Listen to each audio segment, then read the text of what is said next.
Hi cookie lovers, I'm Courtney Cowan, founder of Milk Jar Cookies. I'm back in my home kitchen today for another episode of the ABCs of baking. Today we are talking about I for icing. There are about a dozen types of icing, but today we're going to talk about the main 5. First, the most popular, buttercream. Buttercream icing is made with powdered sugar, also called confectioner's sugar, and a fat, usually butter. This is a very spreadable, classic icing. One thing to note is that butter does get very soft at room temperature, so if you're looking to make decorative flowers or other elements out of icing, I highly recommend using vegetable shortening instead of butter to give it a little bit more stability. A very simple and popular icing that is used mainly for donuts and muffins is a glaze.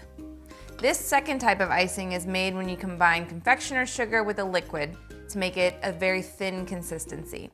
In my bake book, I have a couple of different glazes that I use, maple syrup and flavorings as the liquids, but even water can make for a delicious glaze. Third, whipped cream icing. This is simply made by mixing together whipped cream and powdered sugar. A couple things to note are that it's very easy to overmix this icing and turn it grainy, so make sure you stop mixing when stiff peaks appear.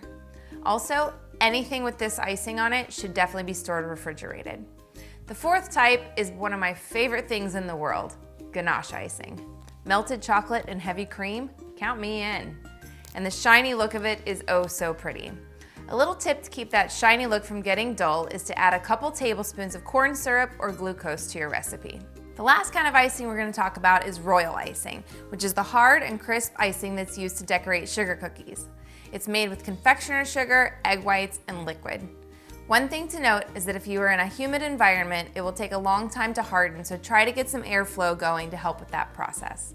Thanks so much for watching. Please like and subscribe, and be sure to go to milkjarcookies.com to order a copy of my bake book that contains a bunch of icing recipes. And don't forget to grab yourself a box of cookies while you're at it.